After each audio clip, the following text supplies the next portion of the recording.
Assalamualaikum warahmatullahi wabarakatuh. Selamat pagi teman-teman, bagaimana kabarnya hari ini? Semoga selalu dalam keadaan sehat ya. Oke, hari ini kita akan belajar tentang operasi hitung pecahan, penjumlahan pecahan desimal. Nah, dalam menjumlahkan pecahan desimal, langkah-langkahnya yang pertama adalah letakkan angka-angka sesuai nilai tempatnya. Tanda koma diluruskan. Yang kedua, jumlahkan setiap angka seperti pada penjumlahan bersusun ke bawah. Dan yang ketiga, jangan lupa untuk menuliskan tanda koma pada hasil penjumlahan. Berikut contoh untuk penjumlahan pecahan desimal.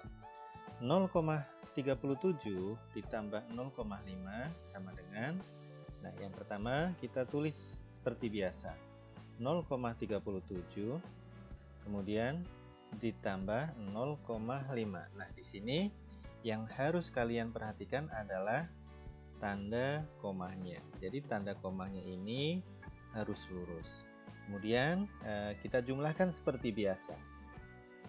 7 tidak ada penjumlahnya, tetap 7, 3 ditambah 5, 3 ditambah 5, 8, kemudian komahnya tetap lurus, terus kemudian 0 ditambah 0 sama dengan 0. Jadi 0,37 ditambah 0,5 ketemunya adalah 0,87. Contoh yang kedua, 0,15 ditambah 0,642. Seperti biasa, kita tulis 0,15. Kemudian yang kedua 0,642. Nah, jangan lupa di sini tanda komanya harus lurus.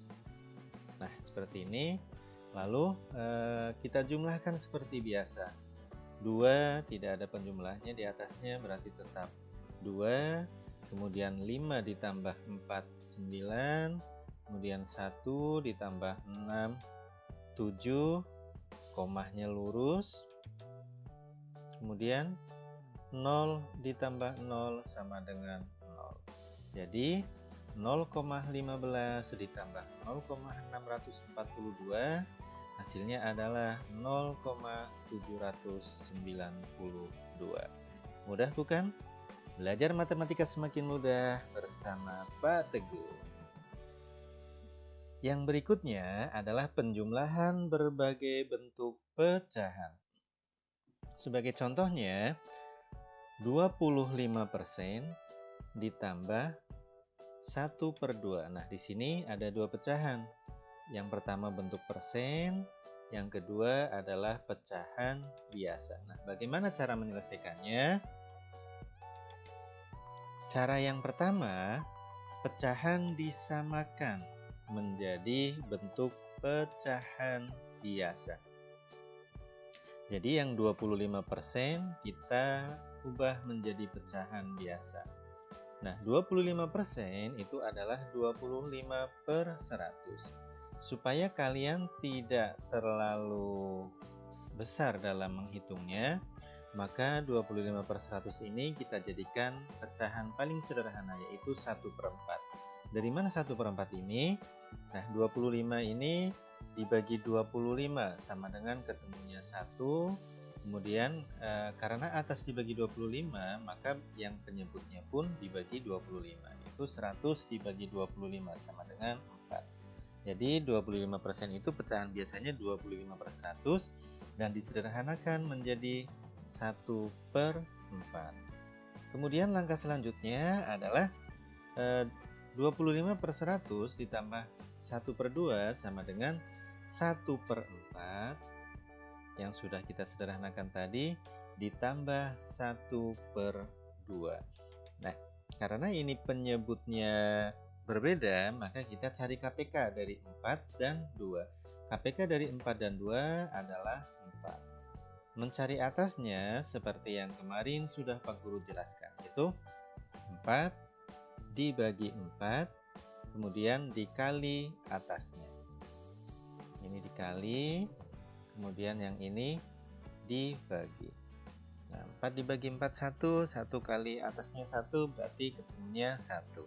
Yang kedua sama, 4 dibagi 2 sama dengan 2, kemudian dikali 1 sama dengan 2. Maka 1/4 ditambah 2/4. Karena penyebutnya sudah sama, tinggal kita hitung pembilangnya. 1 ditambah 2 sama dengan 3. Jadi 25% ditambah 1/2 ketemunya adalah 3/4.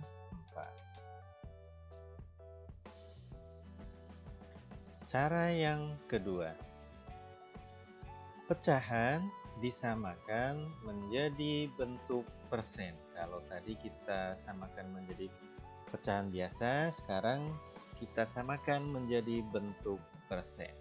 Caranya bagaimana? 1/2 itu adalah supaya menjadi persen, maka 1/2 dikali 100%, maka menjadi 50%. Ini artinya 1 dikali 100 dibagi 2. 1 dikali 100 adalah 100, dibagi 2 ketemunya 50. Maka 1/2 sama dengan 50%.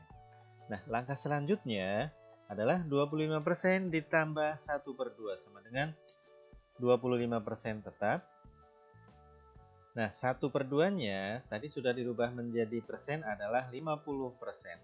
Berarti 25% ditambah 50%. Maka ketemunya adalah 75%.